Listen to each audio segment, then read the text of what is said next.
West Virginia. But much more importantly, our own Paul Finebaum and Dabo Swinney had a little back and forth yesterday. I think Dabo Swinney is the most annoying winner in all of sports. I mean, the guy just can't keep his trap shut. I mean, somebody just give the man a pacifier, send him to timeout, and we'll check in with him on December 28th when he finally plays a legitimate team during this entire college football season. Shots fired. I was going to say, tell us how you really feel. Hey, there you go. See there? Great conversation. I'd like some timeout. I'd like to take a nap. Y'all remember first grade? I love that. Nobody wanted to take a nap. You're sitting there, so you're making faces at your buddy and flipping crayons or whatever. And well, don't y'all think we should have adult timeout time? You know, let's just all bring a mat, take a nap, and be good. So I never had a pacifier though, so I don't know how that'd work out. I don't know what I was expecting, but it wasn't. Paul? That was awesome. Paul, your thoughts? They just put the camera right on you, Paul, so go ahead. I mean, I'm speechless. First of all, you have to give him credit. Think about what would have happened if any of us had criticized Nick Saban. I don't watch TV. I don't know who Paul Finebaum is.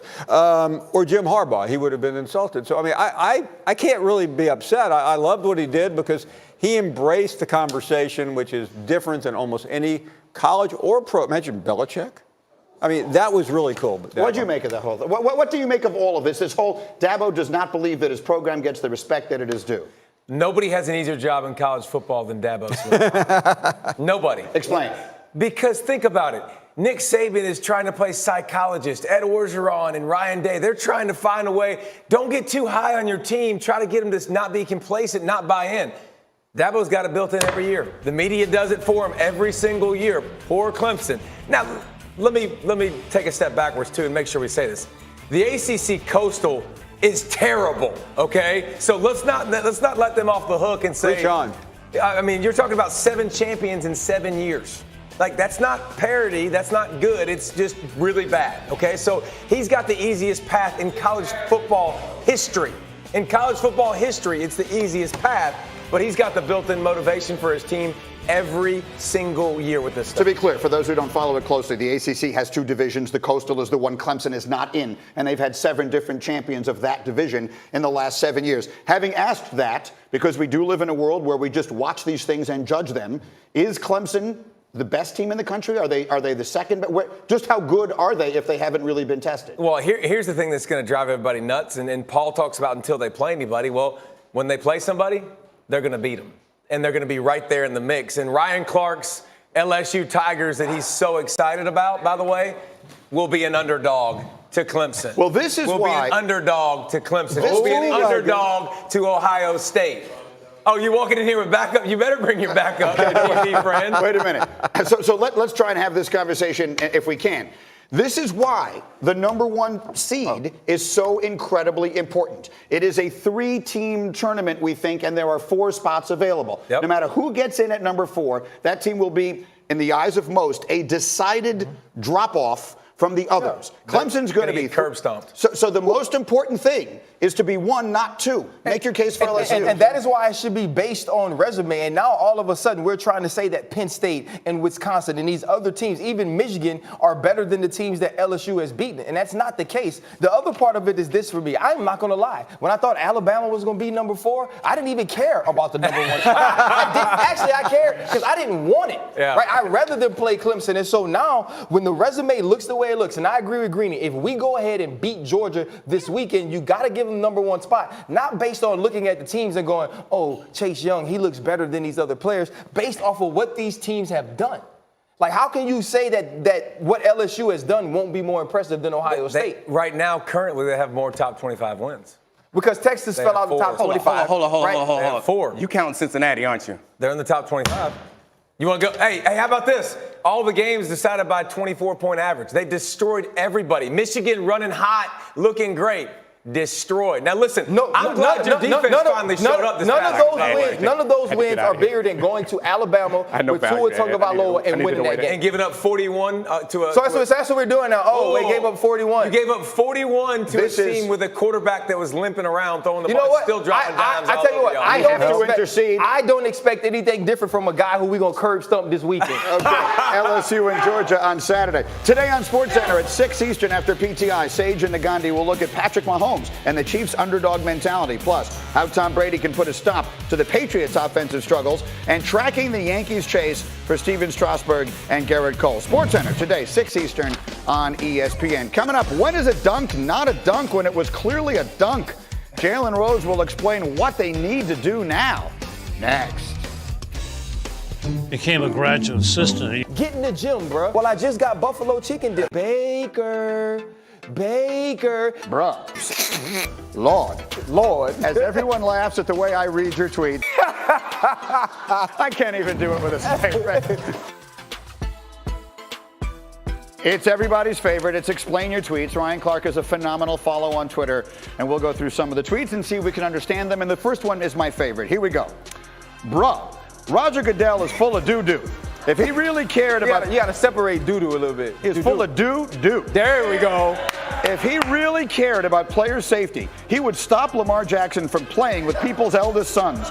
Man, he might as well walk back to the huddle and step over Lil Brunnam like AI did Lou. Dang near Lil tore... Brunnam, okay. Yeah, not bad. Yeah, bad. Dang near tore Williams' whole hip off. RC, explain that. First off, K'Wan Williams should be mad at Nick Bosa. Why are you taking the dive in the first place? Now you got me out here on this island. He did cha-cha slid me to the left. I threw my whole body in front of him like a fish, and now I fall. The whole world is watching this. And then, if you're Roger Goodell, you say player safety is important. You want people to be healthy. You want this man to walk in his post-career life. Well, you got to stop Lamar Jackson from doing this. I don't know what the rule has to be, but it got to be something different. Number 8 can't be on an island with nobody else, especially when it's wet. Lil bro looked like he was on a slip and slide. And if I was Lamar Jackson, when I walked back to the huddle, I would kick my leg up like AI walked over Tyronn Lue. That was a great one. Next one. Here we go. The Philadelphia Eagles need to take Devontae Parker to court ASAP. Ain't no way you're supposed to son this many cornerbacks, and not pay for it. This dude owes back child support and all for how he doing these folks. Oh, man, it was terrible. I'm watching this game, and I'm sitting in the room, and they're just throwing balls up to Devontae Parker. I remember when I used to play around with my son when he was young. That's what I would do. I would have him stand next to me. I would put my hand on top of his head and hold my hand up like this, like he was a mouse in the house, and I was in the post. And Devontae Parker did that all Sunday long, no matter who he was matched up with, Jalen Mills, Darby. It did not matter. They were just throwing the ball in the air. And so their moms should be able to take Devontae Parker to court and be like, listen, I knew he was my son. I didn't know he was yours. But since you're making this bank now, Tiller put you out there, Devontae Parker in the teal and orange, run me my money. You are so funny. All right, here we go. Next one. Got to show love to the KC defense and Tyrann Mathieu. He told me keep the same effing energy, and I will. This defense has made big plays in the last 2 wins. It's what the Y have to do. Needed to find ways to be better, and they have. Important improvement continues down the stretch. You know what? I got to say, Tyrann, you were right. I said a couple of weeks ago that this defense was terrible, and I was right when I said it. But you told me that when y'all started to play good, I need to keep the same effing energy. You didn't use that word, but it was okay, because you're my guy. You made big plays when you were in Mexico City. You made a big play against the Raiders. Now you're starting to get turnovers. Chris Jones is becoming a dominant force, and y'all just might be good enough to get this team to the AFC Championship and possibly the Super Bowl. But you can't rest on this. You got Tom Brady and a struggling offense this week. If they go bombs over Baghdad on you, I'm going to tweet again, and it's going to be with the same energy I tweeted the first one with. All right, last one. Here we go. What in the Taj Whitehurst? Bill O'Brien is out here with his Waterboy notebook doing work. Deshaun Watson reliving South Carolina beatdowns and Bill playing him like the Mud Dogs.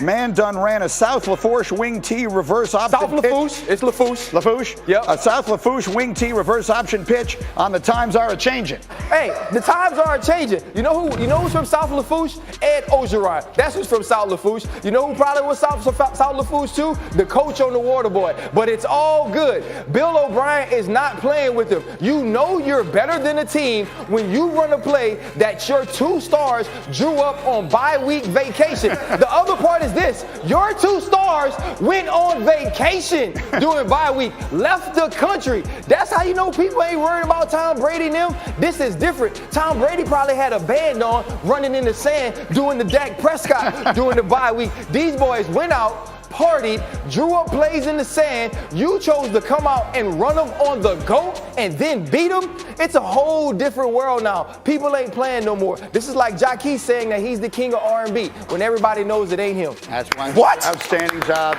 Ryan Clark, Thank you very much. exceptional. Explains his Fantastic. tweets And we with are us not sorry. every single week. Greeny, you're getting good at reading those, man. Thank you. Don't do that. by It's the better end when of you're bad. Don't do that. Next order of business, college football, Clemson.